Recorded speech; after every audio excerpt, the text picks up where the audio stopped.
I had just put the key into the lock when music started playing inside an apartment I had never set foot in before. Not sad music, not the empty silence of an abandoned place. It was the sound of glasses clinking, footsteps on a wooden floor, and a young woman's soft laugh coming from behind a glass wall.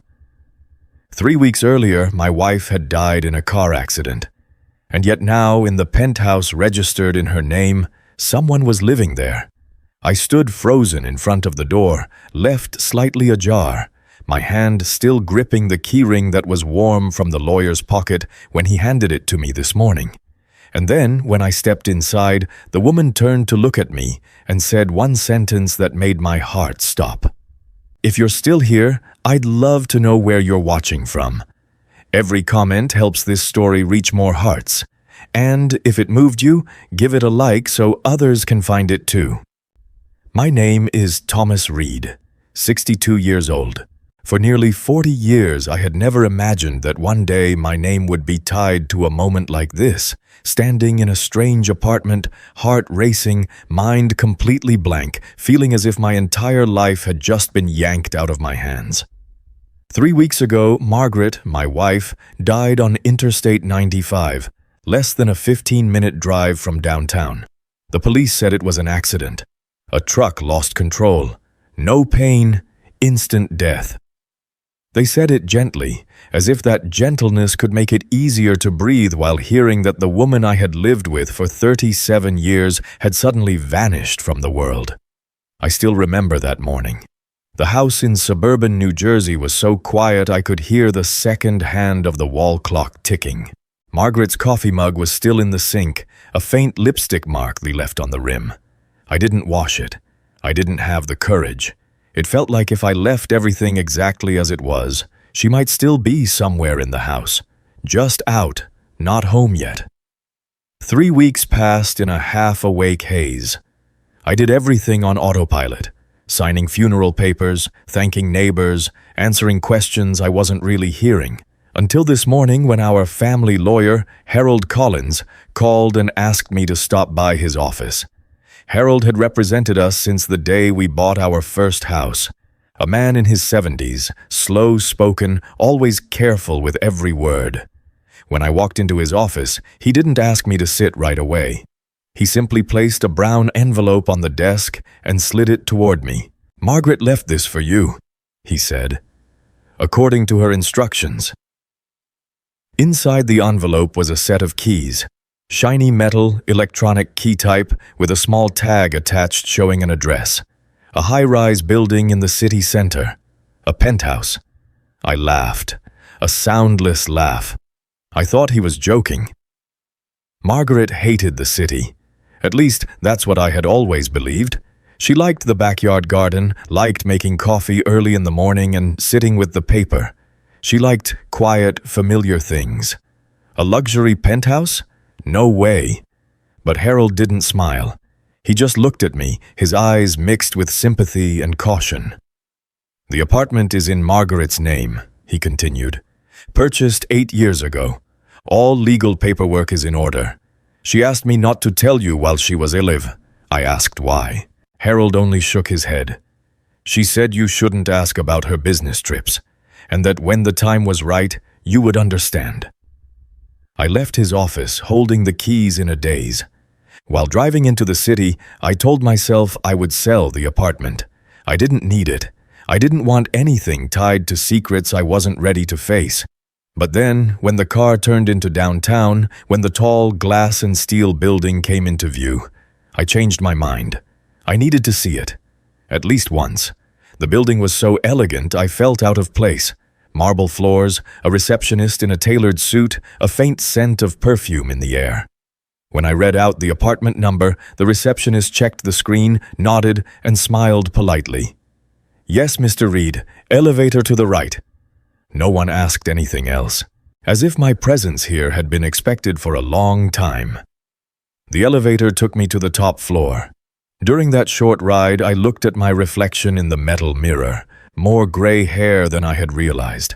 Deep lines around my eyes. Margaret used to say I started looking old fast after my 60th birthday. I had laughed, saying it was a sign of a stable life. At that moment, I was no longer sure what stable even meant.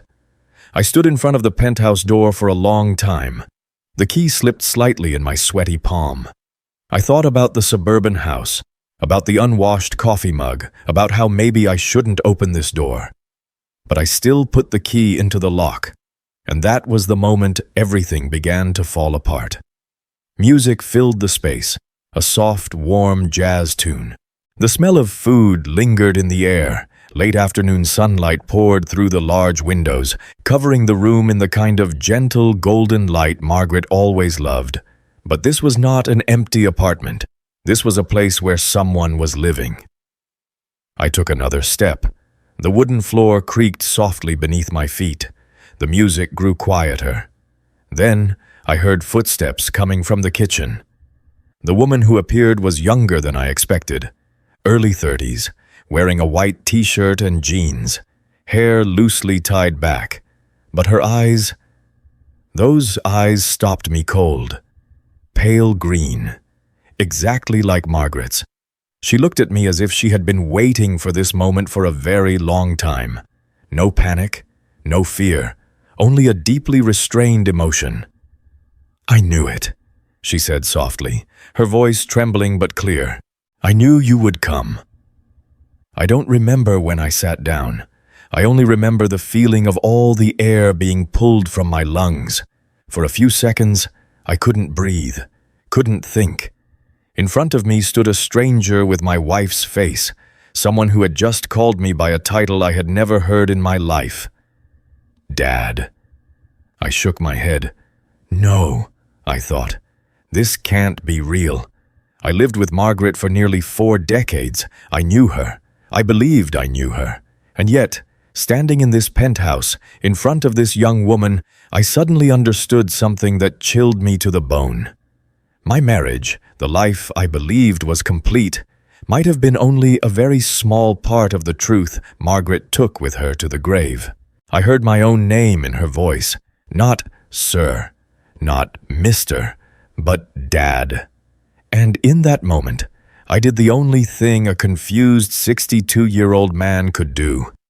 I stepped back. Then another step. My back hit the edge of a gray sofa, soft but cold, as if it didn't belong to me. I stared at the young woman, searching her face for a sign of a joke, a clumsy scam, anything I could cling to and say this was all a misunderstanding. "You've got the wrong person," I said hoarsely. "I don't have a child." She didn't react right away.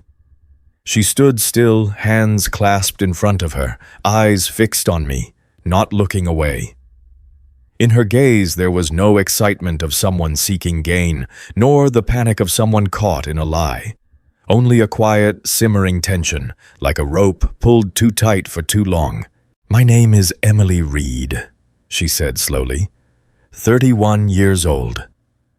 That last name, Reed, hit me like metal dropping onto a wooden floor. I had never allowed myself to imagine my last name existing somewhere else, in another life. I let out a dry, broken laugh. "You can't—" I stopped, took a deep breath. Margaret didn't have a child.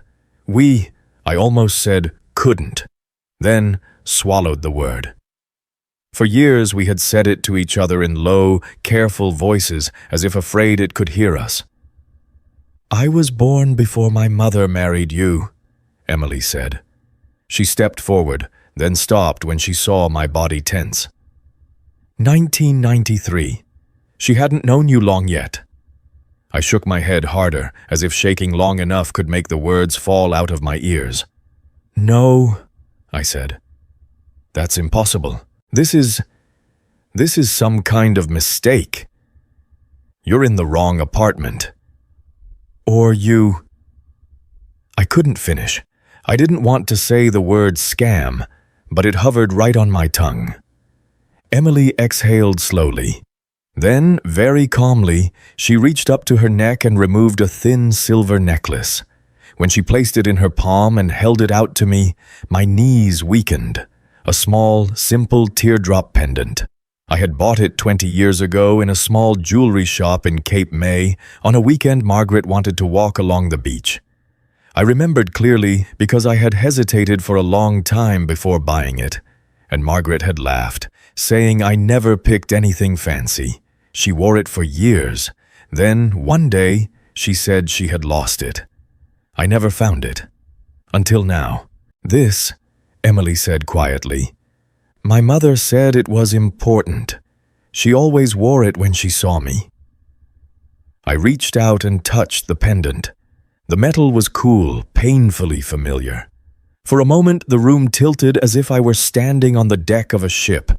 I pulled my hand back, forcing myself upright. Where did you get this? I asked. My voice came out sharper than I intended, but I couldn't fix it. Here, Emily replied. She looked around the apartment. In the bedside drawer. She kept it here. This apartment. Here. Those two words slowly gnawed at me. I looked around, the framed photos on the walls, the neatly arranged bookshelves, the potted plant near the glass doors.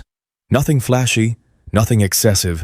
Everything carried the marks of long familiarity, of a life repeated week after week, month after month. This wasn't a place Margaret visited once or twice. This was another part of her life. The business trips, Emily said, as if reading my thoughts. The times she said she had to come into the city, stay late, sometimes a week, sometimes just 2 days. I remembered clearly. Margaret always packed neatly, carrying the brown handbag with the worn handle. She said her work schedule was heavy, that she had to meet clients, review accounts. I had asked for details once or twice, then I stopped. Every time I asked, she closed off a little, like a door shutting softly but firmly. Emily continued, her voice steady, without pride or bitterness, just telling how every month there were evenings her mother picked her up after work, how they cooked simple meals in this small kitchen, pasta, chicken soup, sometimes pan-seared salmon, how Margaret always told her never to call the suburban house, how they avoided seeing each other on holidays. Each detail snapped another memory into place. I saw Margaret coming home, sometimes tired, sometimes quiet. I remembered new scarves, unfamiliar books, the way she smiled and quickly changed the subject when I asked about the city. I had thought it was harmless privacy. I had believed that. She bought this apartment, Emily said, when I had just graduated from college. She said I needed a place to start, and she wanted to be close. Close? To you, I repeated. My voice sounded like it belonged to someone else. Emily nodded. She never spoke badly about you, she said. Not once. She always said you were a good man, that you gave her a safe life. Safe. The word hung between us. I felt a quiet bitterness rise, not explosive, just heavy. I had been proud of giving Margaret stability, security. I had never imagined the cost of that security was half a truth buried away. I don't know when I sat down. I only know that when I noticed, I was sitting in the chair, hands on my knees, staring at the wooden floor.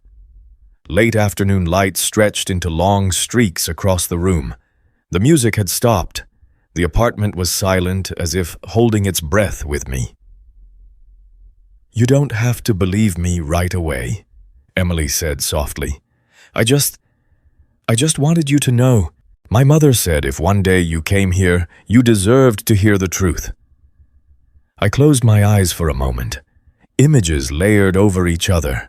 Our simple wedding, quiet dinners, the unwashed coffee mug, and now this penthouse, with a young woman wearing Margaret's face. When I opened my eyes, I looked at Emily for a long time. I no longer had the strength to argue, nor the confidence to deny it. There are moments in life when you don't choose whether to believe. You simply realize you are standing in front of a truth, and even if you don't fully understand it, you can no longer turn away. I need some time, I said. If what you're saying is true, Emily, she gently corrected. My name is Emily. I swallowed. If what you, Emily, are saying is true, I continued, then I need to sit here, just sit, and try to understand what happened. Emily nodded and said nothing more. She stepped back, giving me the space I needed. In that moment, inside the apartment that was never mine, I was forced to face something I had never done in 37 years. Look straight at the truth without the safe shell I had always wrapped around my life. I sat there for a long time after that. Not because I had nothing left to say, but because too many things were rising at once in my mind, overlapping, colliding like opposing waves. Emily didn't rush me. She sat in the chair across from me, hands resting on her lap, back straight but shoulders slightly drawn in, as if trying to make herself smaller in the wide space. The gesture felt strangely familiar. Margaret used to sit like that whenever she was about to say something difficult. I was born in 1993, Emily said after a while, her voice still even but slower than before. October 1993.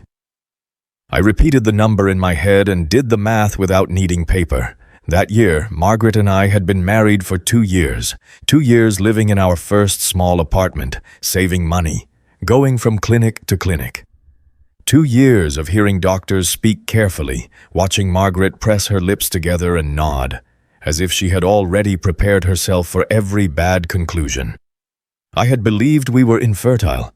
Not because I wanted to believe it, but because I had no reason to doubt it. Margaret had been the one arranging medical appointments. She brought home thick folders, lab results printed in tiny text. I didn't understand everything, but I trusted her. I trusted my wife, as I had trusted her throughout our marriage. At the time, Emily continued, my mother didn't tell you about the pregnancy. She found out quite late. I clenched my hands together. The skin tightened, my knuckles turning white. I remembered Margaret's face in those early years, tired, anxious, but always trying to stay composed. I remembered nights when she turned her back to me, saying she had a headache, that she wasn't feeling well. I had respected that. I had thought it was part of the shared grief of not having children. She gave birth alone, Emily said. At a different hospital, not the one you took her to. My mother was afraid. Afraid you would find out. Afraid of what? The question escaped me too quickly. As soon as I said it, I regretted how sharp my voice sounded. But Emily didn't flinch. Afraid of losing you, she replied. She said she wasn't brave enough to gamble. I leaned back in the chair, feeling as if something heavy and invisible had been placed on my chest. Losing me. How afraid had Margaret been to choose this path, to give birth to a child in secret, then give her to someone else to raise, while still coming home every night, sitting across from me at the dinner table, talking about weather and news as if nothing had happened. Emily told me that after she was born, Margaret had arranged for a couple she knew to adopt her. They weren't wealthy, but they were kind. They gave her a home, a different name, a life where no one knew who her biological mother was. Margaret appeared only as a sponsor, an acquaintance who helped when needed. I grew up, Emily said, always knowing I was adopted. But I didn't know who my birth mother was until I was 12. 12. I thought about those years. By then, Margaret and I were settled. We had bought the suburban house. We had stopped seeing doctors. We learned to live with an absence we never spoke out loud. Meanwhile, somewhere in the city, my daughter, if I could call her that, was growing up, carrying someone else's last name. My mother started seeing me more often as I got older. Emily continued. Lunches, movie outings. She was always careful. She always told me not to ask about her family. I closed my eyes. I remembered the times Margaret came home late, saying she had extra meetings with clients. I remembered phone calls she took in her office, lowering her voice. I thought it was work. I thought I was a husband who respected boundaries. Now those boundaries revealed themselves as a wall built from very carefully chosen lies.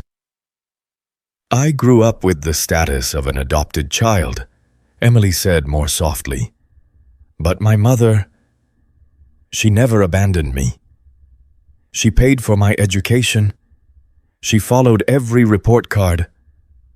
When I got into college, she cried. And me? I asked. The question sounded hollow. What did she say about me? Emily looked at me for a long time before answering. She said you were a good man, someone she didn't want to hurt. A good man. I let out a bitter smile. The label suddenly felt both comforting and painful. If I was a good man, why was I excluded from the biggest truth of my life? If I was a good man, why didn't Margaret trust that I was strong enough to face it? A wave of emotion surged through me. Anger, pain, compassion all at once. I felt betrayed, not only because Margaret hid a child from me, but because she decided my choice for me. She decided that I didn't deserve to know, that I wasn't tolerant enough, generous enough. And yet, alongside that anger, was an undeniable sense of pity. I imagined Margaret alone in a hospital, holding a newborn, forced to make a decision with no one beside her. I imagined her coming home, looking at me, and continuing to play the role of a childless wife, day after day. You don't have to accept me, Emily said quietly, as if sensing the chaos inside me. I didn't come here to demand anything, I just didn't want you to keep living without knowing. I opened my eyes and looked at her. In that moment, I saw in Emily not only Margaret's reflection, but also the restraint, the caution of someone who had grown used to standing at the edge of other people's lives. She didn't step closer. She didn't reach out. She waited. Why? I asked, my voice dropping. Why didn't she trust me, Emily? Why did she think I would leave her because of a child? Emily slowly shook her head. My mother said, you cared a lot about order, about doing things the right way. She was afraid you would see that child as a mistake. I took a deep breath. I couldn't deny that I was traditional. I believed in marriage, in structure, in doing things properly. But I had never thought I would turn my back on an innocent child. Never thought I would punish Margaret for choices she made before she met me. Did she really think so little of me? I whispered, not really asking Emily, but asking the room itself, asking the shadow of Margaret that still seemed to linger somewhere. Emily didn't answer. She just looked at me, without judgment, without defense. And in that silence, I was forced to admit a painful truth. For decades, I had lived inside a story Margaret told, and I had never asked a question big enough to step outside it. I lowered my head, my hands trembling slightly. I realized I wasn't only facing a child born in secret, I was facing a version of my wife I had never truly known. And the biggest, most haunting question wasn't who Emily was, but who I had been in Margaret's eyes, that she chose not to trust me throughout our entire marriage. Emily stood up without saying anything and walked slowly toward the inner room. Her footsteps were so light that if I hadn't been paying attention, I might not have noticed. I stayed seated, my hands still on my knees, feeling as if all my strength had been drained away. I heard a drawer slide open, then close. A moment later, Emily returned, holding a light brown cardboard box, its corners worn, as if it had been opened and closed many times. She placed the box on the coffee table in front of me, carefully, as if setting down something fragile. Late sunlight slanted through the glass, landing directly on the lid, highlighting tiny scratches across its surface. My mother left this, Emily said softly. She said, if you ever came here, you should read it. I looked at the box without touching it. There are moments in life when you know that reaching out your hand will change everything forever. I had stood in front of that penthouse door, and I had opened it. Now, this box was the second door. "I'm not sure I'm ready," I said, my voice low and rough. Emily nodded. "My mother said that too. Many times." She sat down in the chair across from me, keeping just enough distance, not rushing me, not interrupting. I took a deep breath, then placed my hand on the lid. The cardboard felt dry and cool under my fingers. When I opened it, the faint smell of old paper rose up. A familiar scent, the smell of the drawers Margaret used to store important documents. Inside were bundles of letters tied with thin ribbons, each a different color. I saw Emily's name on many envelopes, written in Margaret's round, steady handwriting. Another bundle was addressed to Daniel Brooks, and at the very bottom, it took me a few seconds to dare touch them, were envelopes bearing only one name, Thomas. My name. My hand shook as I picked up the top letter. No postmark. Never sent. I opened it, the paper rustling softly in the quiet room. "My Emily," the letter began. "If you are reading this, it means once again I didn't have the courage to say what I promised."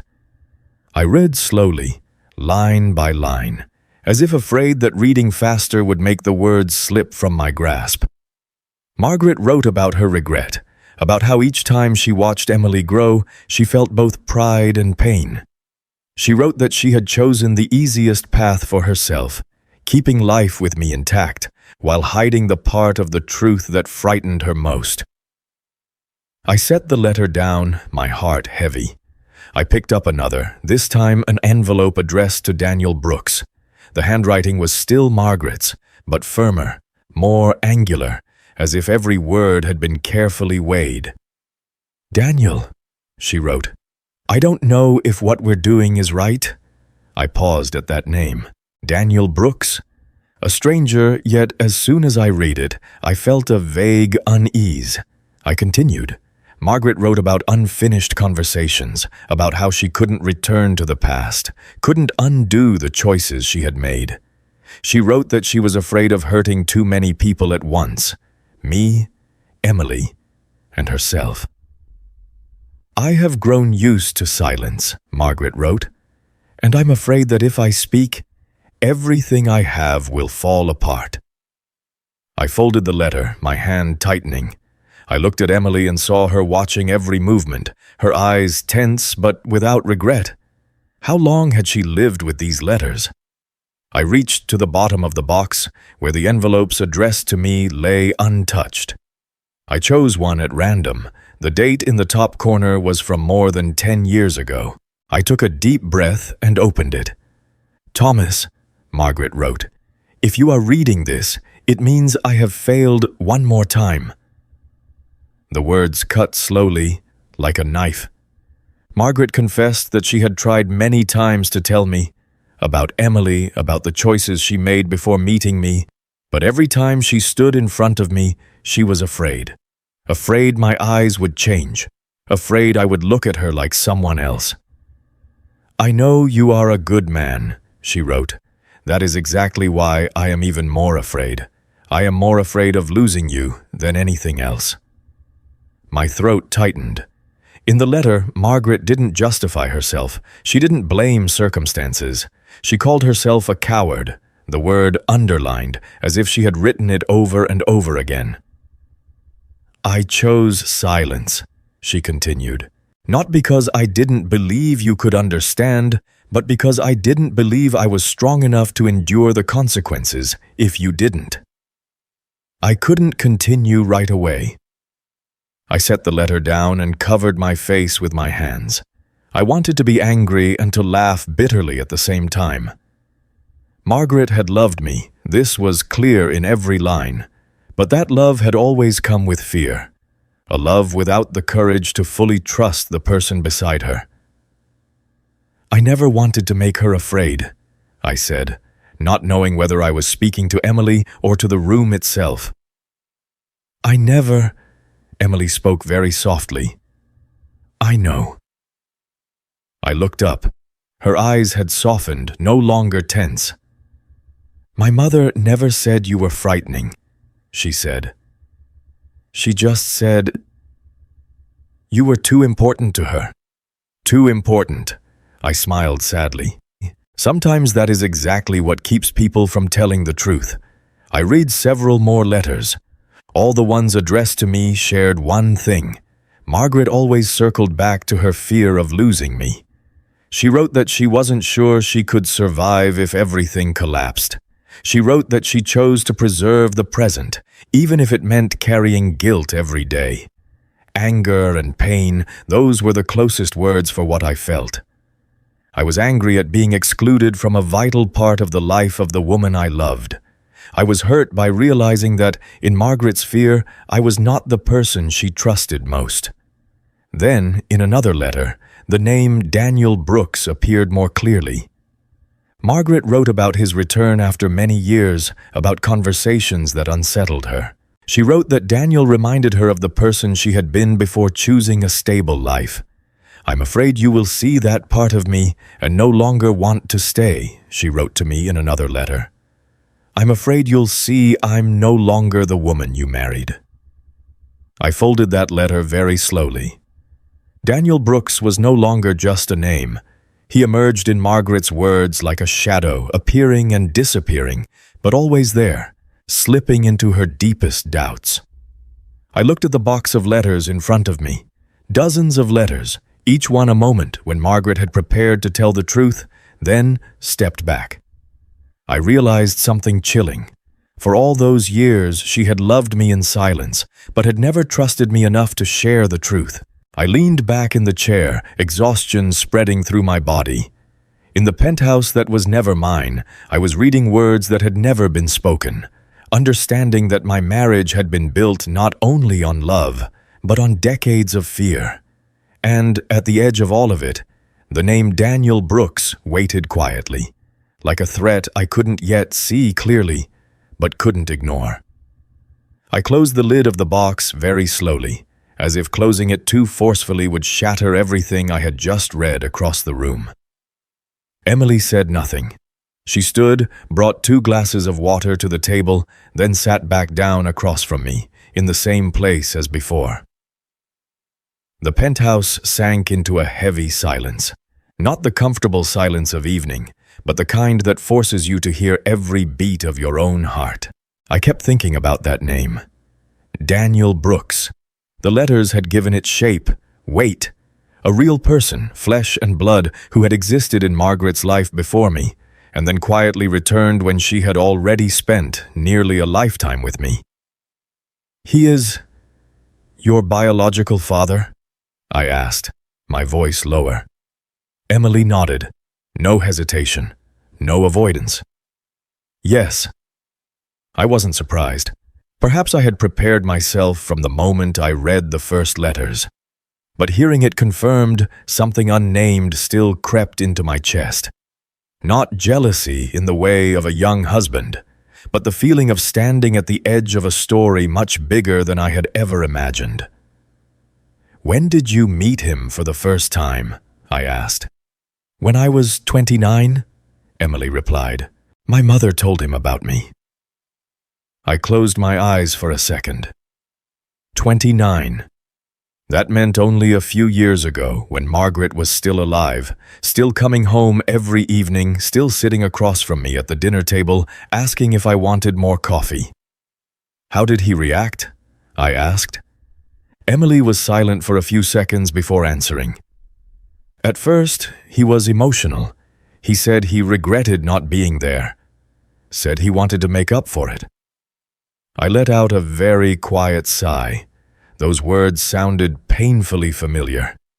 Anyone can say they regret something once time has passed, once responsibility no longer presses down the way it did at the beginning. But? I asked. Emily looked down at her hands, but over time I felt he was interested in other things too. Other things, I repeated, tasting the phrase. This apartment, Emily said. Money. My mother's life. I leaned back in the chair. The apartment. Of course, the apartment. Margaret hadn't just hidden a child from me, she had hidden a living space, a part of her finances, a part of her plans for the future. And Daniel Brooks knew. He had known for a long time. "Did he come here?" I asked. Emily nodded. "Not often. My mother didn't want him to. She said this place was for the two of us. But he knew the address. He knew everything." I looked around the room again. Every object now carried a different meaning. Not only traces of Margaret and Emily, but also indirect traces of another man. Someone who stood at the edge, watching, waiting. "Recently," Emily continued, "he talked a lot about reuniting, about a proper family." I gave a dry smile. "A proper family," I repeated. "And that family, does it include me?" Emily didn't answer right away. Her hesitation was visible. The answer appeared on her face before she spoke. "No," she said quietly. The answer didn't hurt in a sudden way. It felt like a blade already placed, just waiting to be touched. I nodded, accepting it. In Daniel Brooks's mind, I had never been part of the picture. I was only the legal husband, the stable placeholder, the one who stayed when he left. "And now he wants to come back," I said slowly, "now that Margaret is gone." Emily looked up at me. "Yes." I didn't ask anything else. I didn't need to. Everything began to fall into a cold order. The letters, Margaret's fear, this apartment, and a man appearing at exactly the right moment to take advantage of what she left behind. My phone vibrated in my jacket pocket. The sound echoed in the quiet room, making both Emily and me flinch. I took the phone out and looked at the screen. An unknown number, a familiar city center area code. I didn't answer right away. I looked at Emily. She looked back at me, as if she already knew. "It might be him," she said. I took a deep breath, then pressed the answer button. "Hello?" I said. There was a very brief silence on the other end. Then a man's voice came through, low, confident, without hesitation. "Thomas Reed," the voice said. "This is Daniel Brooks." I didn't answer right away. I looked out through the glass where the city lights were beginning to flicker on, one small point at a time. Part of me wanted to hang up, but another part, the part that had lived in silence for far too long, knew I couldn't keep avoiding this forever. "I'm listening," I said. "I know you've been to the apartment," Daniel continued as if it were a given. "Margaret told me that sooner or later you would find out." I tightened my grip on the phone. "What do you want?" Daniel chuckled softly. I heard it clearly, not loud, not crude, but there was something about it I didn't like, a confidence built on the assumption that everything was already under his control. "I think we should talk in person," Daniel said. "There are many things involving family and assets. It's not convenient to discuss them over the phone." Family. Assets. The two words were placed together far too smoothly. I didn't need to ask anything else to know my instinct was right. This wasn't just about emotions. This was about interests, about what Margaret left behind, and about those who believed they had a claim to it. "When?" I asked. "Tomorrow," Daniel replied. 2 p.m. Miller's Cafe on 5th Avenue. You know the place, right? I did. An old cafe around long before Margaret and I got married. I had taken her there a few times. Public enough to remain polite, private enough for a serious conversation. "I'll be there," I said. "Good," Daniel replied. "I believe we're both adults. We can have a civilized conversation." The call ended. I lowered the phone, feeling as though I had just signed something I could no longer take back. Emily looked at me, her eyes a mix of concern and curiosity. "He asked to meet you?" she asked. I nodded. "Tomorrow." Emily clenched her hands. "You don't have to." "I do," I cut in, my voice not raised but firm. "Not just for you, but because I need to know where I stand." Emily fell silent. I looked at her, at the daughter I had never known I had, and realized that from this moment on, my life would never return to what it was. Daniel Brooks hadn't just stepped out of old letters. He had stepped straight into my present, carrying intentions I couldn't yet see clearly, but enough for me to understand that this was no longer a story of the past. That night when I left the penthouse, I stood for a long time in front of the door. The city below was bright, loud, alive. I had once thought I understood my life completely, every corner, every habit. Now I realized there were parts that had been hidden for years, and the shadow of another man was stretching across the road ahead of me. Miller's Cafe on Fifth Avenue hadn't changed much since the last time I visited with Margaret, probably more than 10 years ago. The old dark red sign still hung slightly crooked, the large glass windows reflecting the slow stream of traffic outside. Inside, the smell of roasted coffee and baked pastries blended together, creating the familiar scent of unhurried afternoons. The wooden tables were worn at the corners, their surfaces dotted with scratches, as if hundreds of stories had once been placed there and then carried away.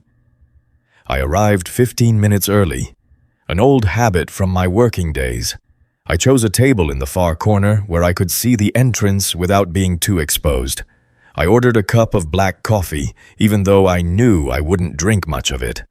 My hand rested on the edge of the table, feeling the cool wood beneath my fingers. I told myself to stay calm.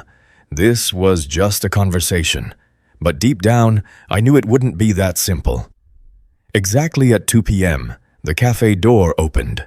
Daniel Brooks walked in without needing to look around for long. He was slightly taller than me, lean but upright, his salt and pepper hair neatly combed. The light gray suit he wore fit well, not flashy, but clearly chosen with care. There was a confidence in the way he moved, as if he were used to people making room for him. His eyes met mine, and immediately a thin smile appeared. Not a friendly one, but the smile of someone who believed he held the advantage. Daniel walked over, pulled out the chair across from me, and sat down without asking. "Thomas Reed," he said, his voice low and clear. "So we finally meet." "I don't think this is a meeting I ever wanted," I replied evenly. I didn't extend my hand. Daniel didn't seem to mind. He ordered coffee, black, no sugar. When the server left, Daniel leaned back in his chair, folding his hands across his chest, looking at me as if assessing an object. "Margaret spoke about you often," he began. "She said you were a man of principles. I think that's a good thing." I didn't respond. I hadn't come here to listen to him invoke Margaret's name like a shared memory. Daniel continued calmly, "I assume you know everything now. About Emily, about the apartment. I know enough to understand you didn't call me here just to reminisce," I said.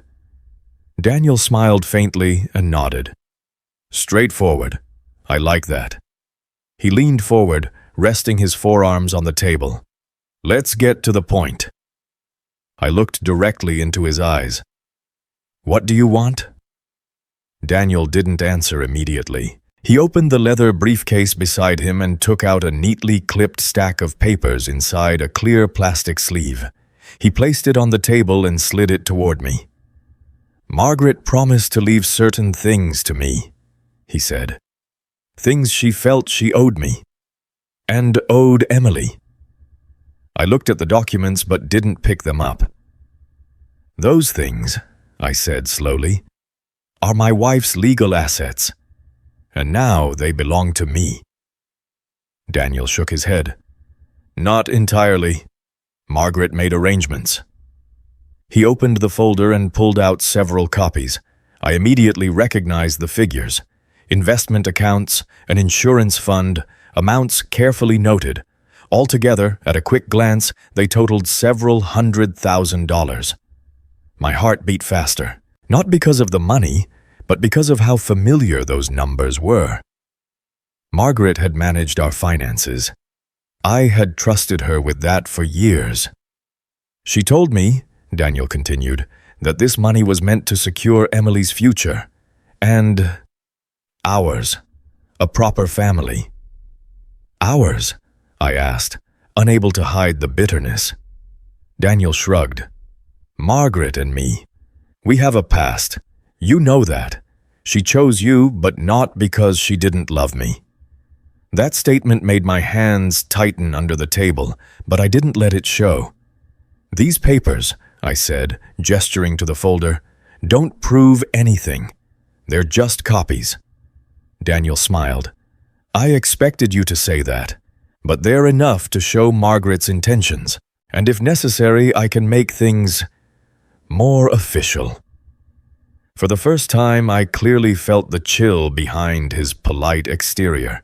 This wasn't a man here for emotional closure. This was a man who had calculated everything. So, what exactly is your demand? I asked. Daniel leaned back and crossed his arms. Simple. I want you to step out of Emily's life. The words landed between us, heavy as a solid object. I thought I'd misheard.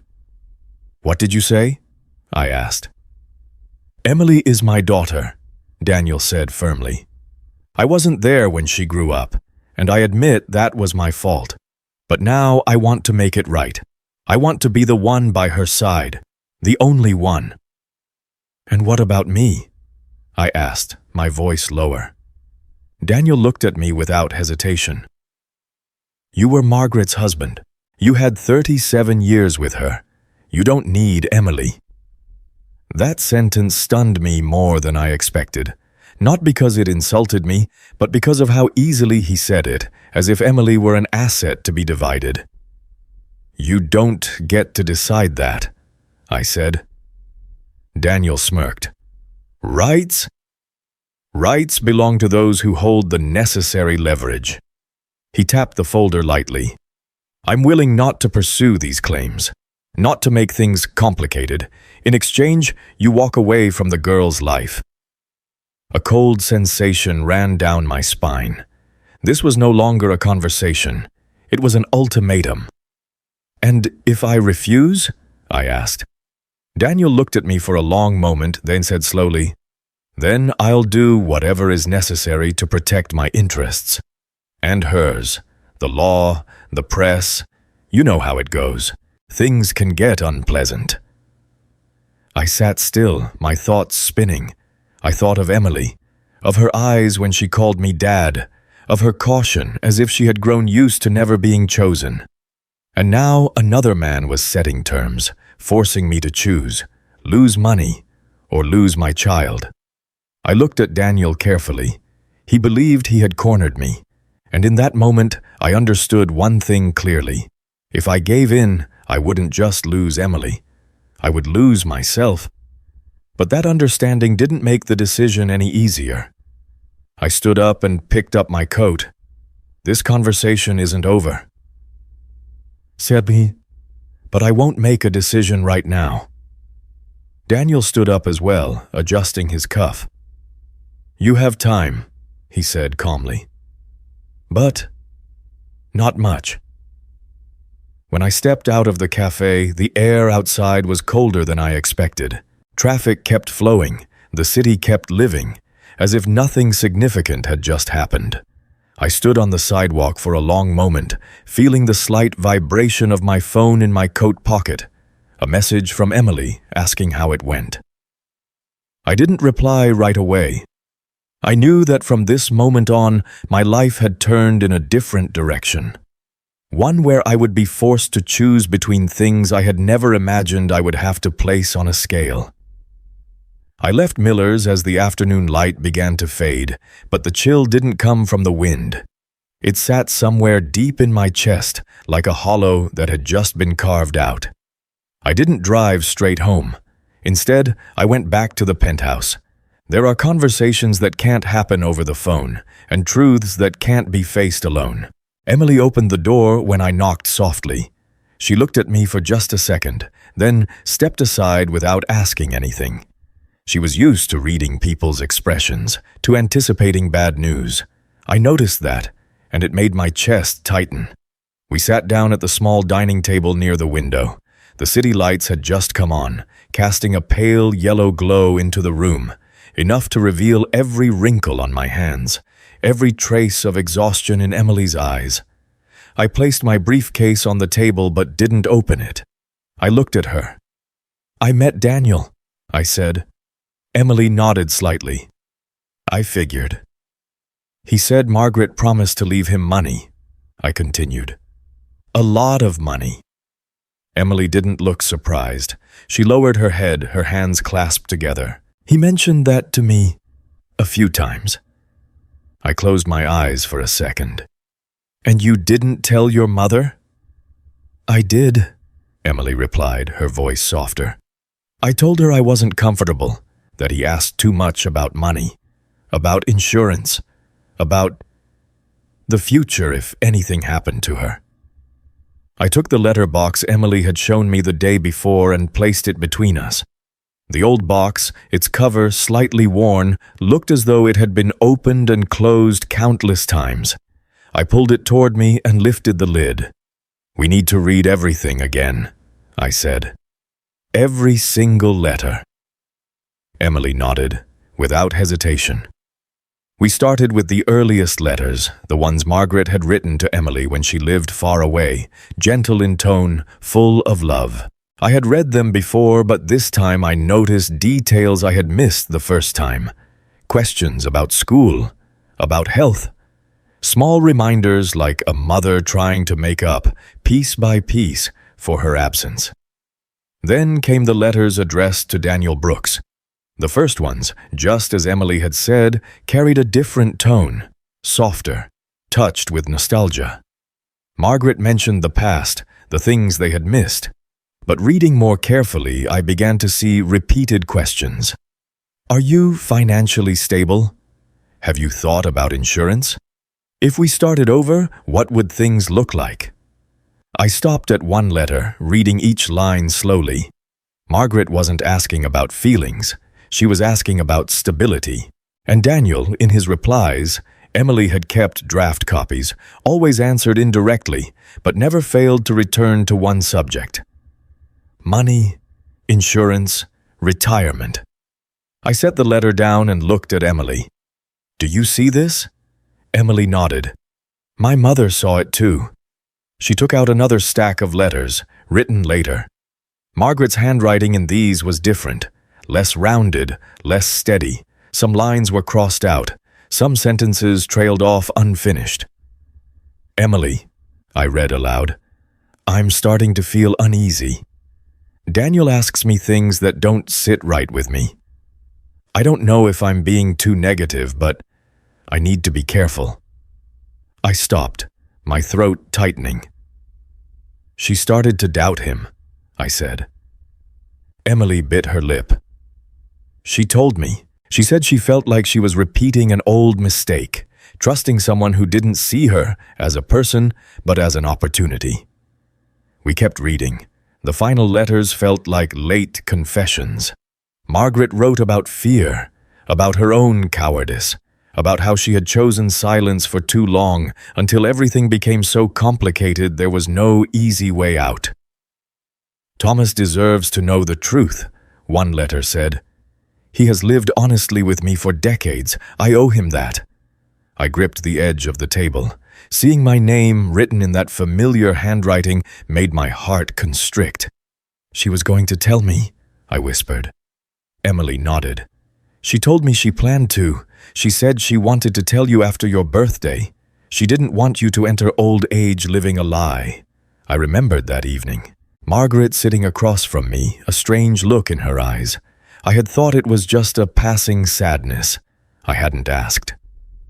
We continued reading. One of the letters near the end left both of us silent for a long time. "Emily," Margaret wrote, "I have decided to cut things off with Daniel. I can't keep living with the feeling of being used. I told him I needed time, that I had to tell Thomas the truth before doing anything else." It felt as if someone had shoved me hard from behind. Daniel hadn't mentioned that. In his version, Margaret was preparing to leave me, but these letters told a different story. "My mother planned to end it," Emily said, her voice trembling. She also wrote that she had started reviewing the insurance paperwork. I looked up. "Reviewing?"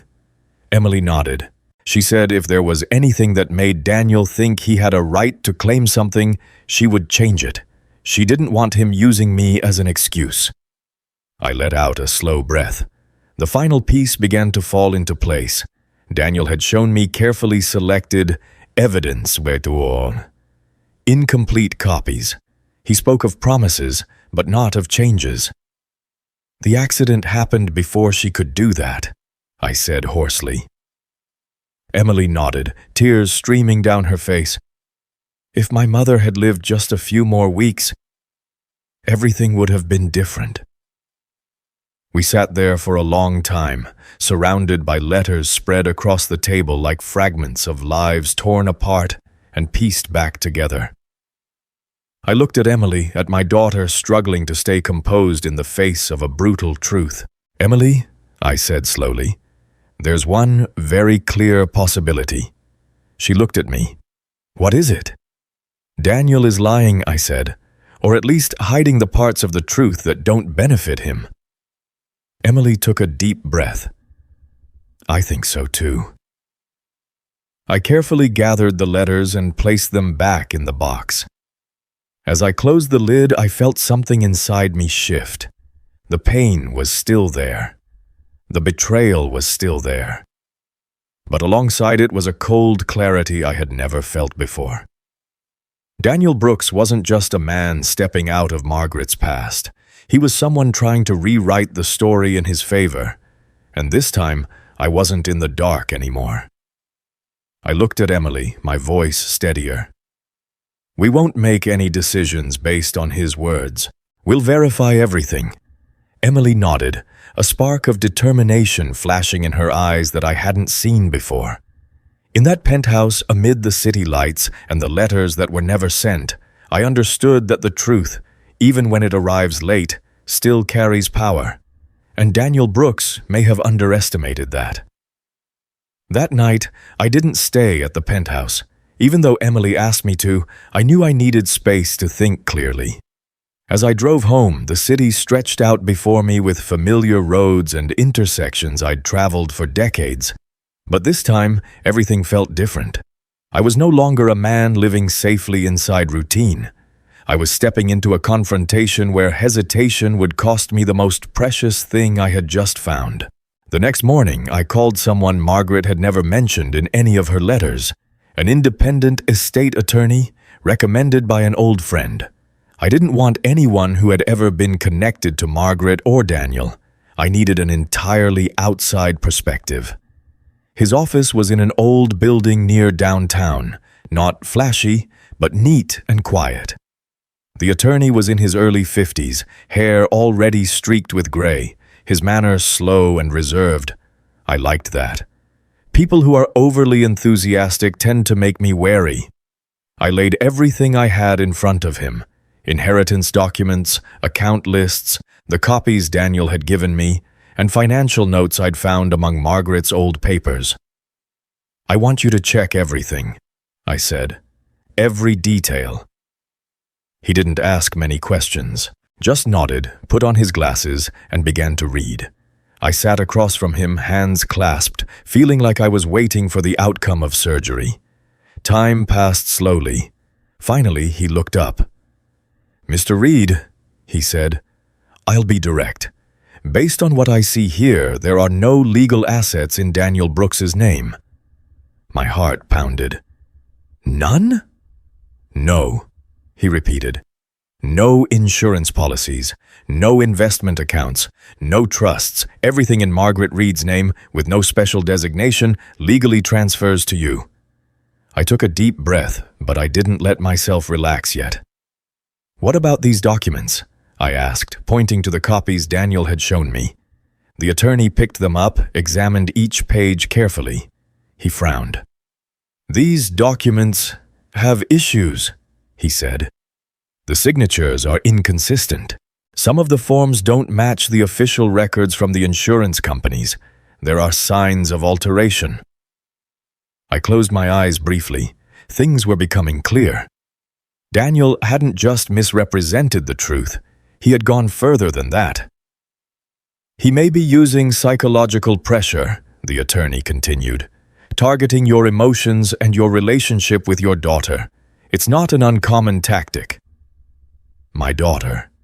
I heard the words, and for the first time they felt fully mine, not as an abstract idea, but as a truth I was ready to defend.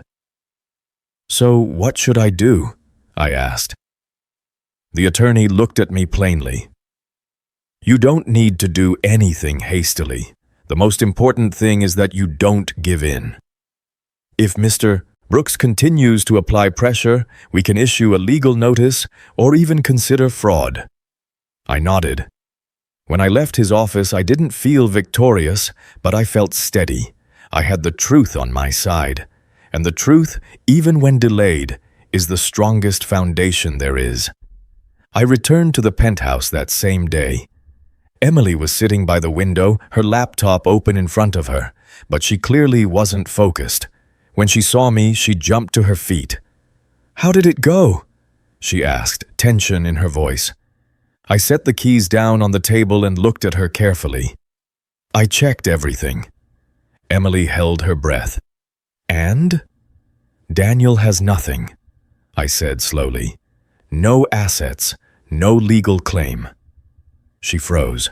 Then, as if the weight pressing on her shoulders for days had finally been lifted, Emily sank into a chair, covering her face with her hands. I stepped closer and placed a hand on her shoulder. "He tried to deceive us," I continued. "Or at least he tried." Emily looked up, her eyes red but different now. "So, what will you do?" I glanced around the apartment. The place Margaret had tried to keep just for the two of them, where she had lived with fear and inner conflict. "I won't back down," I said. "Not for money. Not for threats." Emily looked at me for a long moment. Then she nodded, resolute. "I'm with you." Those 3 words, simple yet powerful, made my chest warm. I had lost Margaret. I had lost many years to a lie. But I hadn't lost Emily. My phone vibrated at that moment. A message from an unknown number, but I didn't need to guess. "Daniel, have you made your decision? I don't want things to get ugly." I looked at the message, then set the phone down on the table, turning the screen toward Emily. She read it, her lips tightening. "He still thinks he's in control," Emily said. "For now," I replied. I typed back, brief and clear.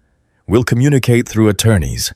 No threats, no emotion, just a firm boundary." When the screen went dark, I realized I was doing something I hadn't done in years. Standing up for myself and for the people I love, instead of keeping the peace through silence. My counterattack wasn't loud. It didn't need drama. It was built on phone calls, documents, and truths put in their proper place. And most importantly, on the decision not to let anyone else define the value of my family. Emily stood beside me, no longer the timid young woman in a secret apartment. She was my daughter. And for the first time since everything fell apart, I knew one thing for certain. Daniel Brooks had chosen the wrong person to threaten. After sending the final message to Daniel, the penthouse slipped back into its familiar quiet, but it was no longer the heavy silence of those first days. It felt more like the pause people need before saying what matters most. I made 2 cups of tea and brought them to the table. Emily sat across from me, both hands wrapped around her mug, her gaze fixed on the glass where the city was easing into evening.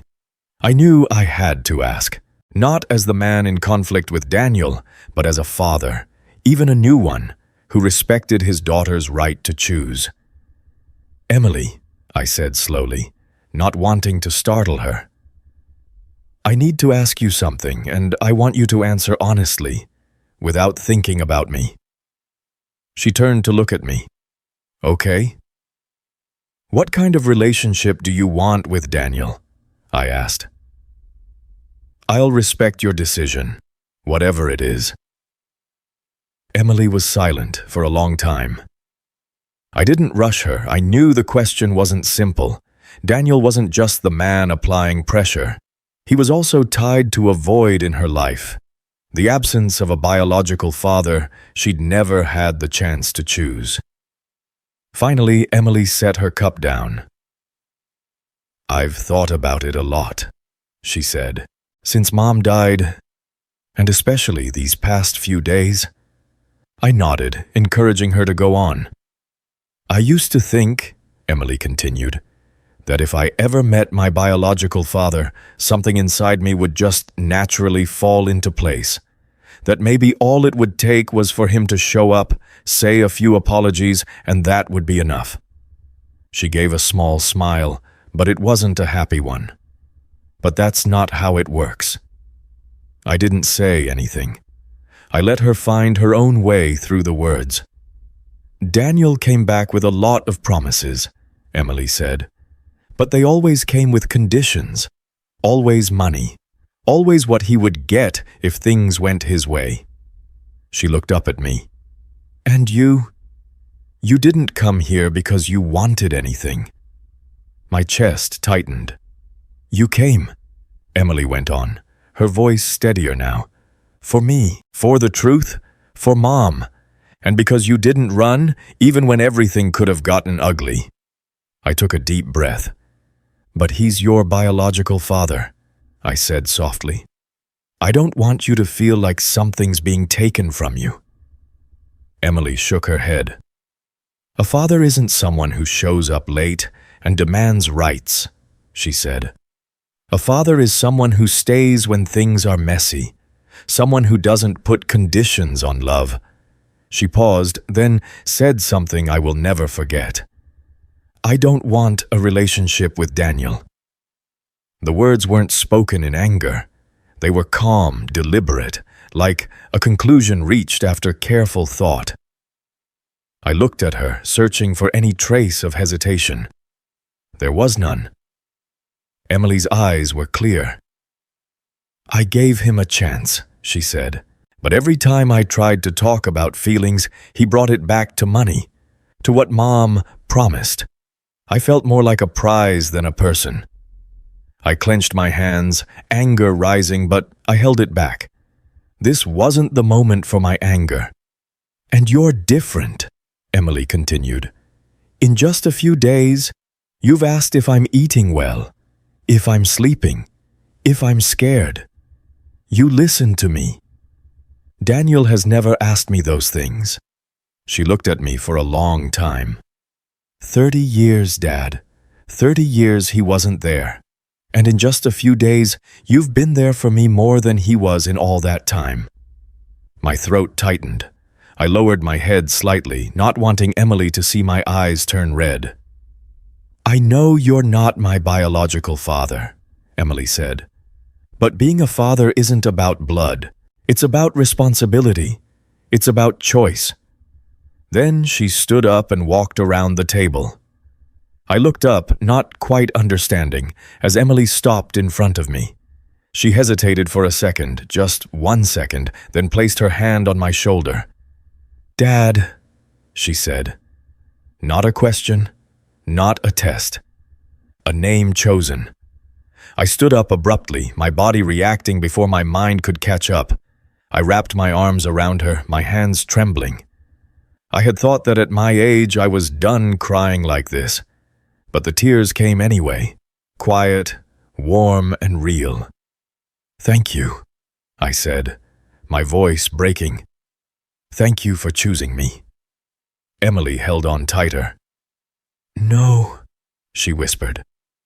"Thank you for choosing me first." We stood there for a long time. No more words were needed. When we sat back down, the air felt different, lighter, truer. I knew Emily's decision wasn't just a boundary with Daniel. It was a turning point for both of us. "I won't force you to cut him off completely," I said afterward. "If one day you want to talk to him again—" Emily shook her head. "Not because of you," she said. "Because of me. I don't want to live in a relationship where I feel like I have to prove my worth." I nodded. I respected that. Emily's phone buzzed. She glanced at the screen, then let out a long breath. "It's him," she said, "asking if I've talked to you yet." I didn't ask what it said. I just waited. Emily typed a few lines, very short. Then she placed the phone face down on the table. "What did you say?" I asked. "I told him," Emily replied, "that I've made my choice, and I don't want to be contacted anymore." It felt like a door had just closed, not in anger, but in necessary clarity. Emily's decision changed everything, not just because it weakened Daniel's position, but because it laid the foundation for a new family. One built not on blood or obligation, but on presence and choice. That evening, as I got ready to leave the penthouse, Emily walked me to the door. "Will you come back tomorrow?" she asked. "Of course," I said. "If you want me to." Emily smiled. "I do." As the elevator doors closed, I saw my reflection in the metal. An older man than I'd been a few weeks earlier, but also steadier. I had lost a marriage I thought contained the whole truth, but I had been chosen as a father, not out of duty, but out of love. And I knew that from that moment on, whatever Daniel Brooks tried next, he had already lost the one thing that mattered most. The letter from the law office was sent on a cloudy morning. I wasn't there when they drafted it, but every line was based on what I had clearly confirmed. Daniel Brooks held no legal claim to any of Margaret Reed's assets, and any continued contact, threats, or psychological pressure toward me or Emily would be considered harassment and intentional deception. I read the copy of that letter twice. There was no harsh language, no moral judgment, just the dry, precise wording of the law. But I understood that for someone like Daniel, that coldness was the strongest blow of all. It stripped away the emotional stage he was used to using to manipulate others. Daniel's reaction came faster than I expected.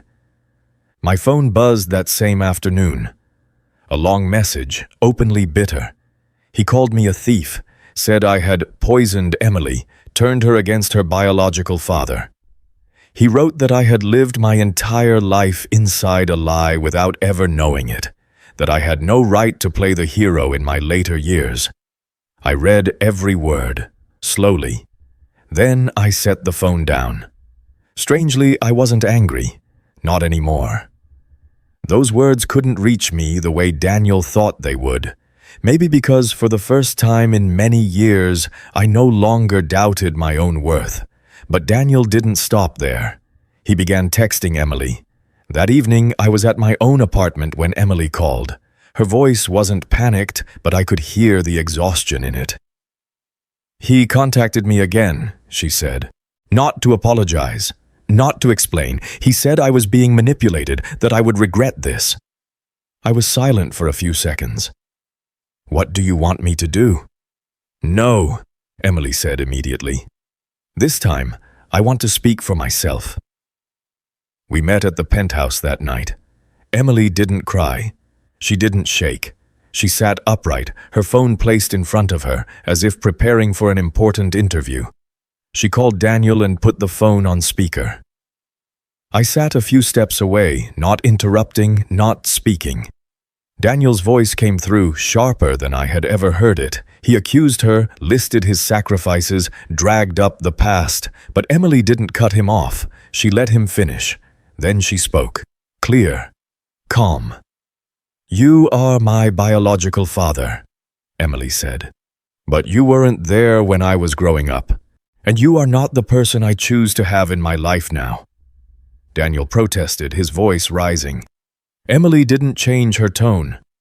I'm not cutting contact because of money, she said. I'm cutting contact because I don't want to live in a relationship where I feel like a tool. She paused briefly. Please don't contact me again. The call ended. Emily turned off the phone and set it down on the table, like placing a heavy object she had carried for too long. She looked up at me, calm, relieved. It's done, she said. In that moment, I knew the past had truly been cut off, not with anger, but with clarity. A few days later, I made a decision I never thought I would. I sold the old house, the house where Margaret and I had lived for more than 30 years, the place I once called home, but now every corner stirred questions that had never been answered. Silent evenings I had mistaken for peace. The real estate agent said the house had good bones. I heard it and felt a bitter smile rise. He was right. It had been built on stability, on routine, on things that were never questioned, but because of that, it held too many memories that no longer belonged to me. On the day I signed the papers, I stood for a long time in the living room. Afternoon light streamed through the window, falling exactly where Margaret used to sit and read. I wasn't angry with her anymore. I simply understood that to keep living, I had to leave this place behind. I moved into a smaller apartment just a few blocks from Emily's penthouse. Not luxurious, not filled with memories, but with enough light, enough quiet, and most importantly, close enough that I didn't feel like I was living on the edge of my daughter's life. The first days felt strange. I learned to live alone in a different way, not the loneliness of a widower, but the intention of someone starting over. Emily came by often, some days just for tea, some days to cook a simple dinner together. We talked about small things, her job, a dish I hadn't seasoned enough, an old movie playing on television. No one mentioned Daniel. There was no need to. One morning, I woke earlier than usual, made coffee, and stood by the window watching the city wake up. I realized I no longer felt adrift. I knew where I was, and who I was living for. That evening, Emily came over carrying a small bag. I think you need this, she said, placing a photo frame on the table. Inside was the only picture of the two of us together, taken quickly on a phone during an afternoon walk. I looked at it for a long time. Not perfect, not staged, but real. We're doing well, Emily said, as if reading my thoughts. I nodded. Yes, we're living a real life. Cutting off the past doesn't mean erasing every memory. It means stopping it from deciding who you are. I had spent many years living inside an incomplete story, but now, at an age when many people believe only memories remain, I was writing new lines, not as a betrayed husband, but as a chosen father, and for the first time in a long while, I truly felt alive. Becoming Emily's father in my heart happened naturally, without paperwork or ceremony. But the longer we lived together in this new reality, the more I understood something. Some things don't just need emotion, they need to be named properly. Not to prove anything to others, but to close the gaps both of us had carried for too long. The idea of legal adoption came to me on a very ordinary morning. I was washing mugs in the kitchen when Emily walked in, her hair still slightly messy from a run. She set her bag down, looked at me for a moment, then asked, "Have you ever thought about making things clearer?" I turned off the faucet and looked at her. Clearer? Emily nodded. I mean, legally. Not because I need paperwork. But I want... When I introduce you to someone, I can say it without having to stop and think. I understood. I had lived in a marriage where many things existed in name only, but lacked truth. I didn't want my relationship with Emily to become the opposite, sincere but undefined. "I've thought about it too," I said. "But I didn't want you to feel pressured." Emily smiled. "I don't feel pressured. I feel chosen." We didn't say much more, but from that moment on, everything felt decided. The lawyer helped me prepare the documents carefully. He asked for my reason. I didn't say much. I only said that I had found my daughter too late and I didn't want to miss another day.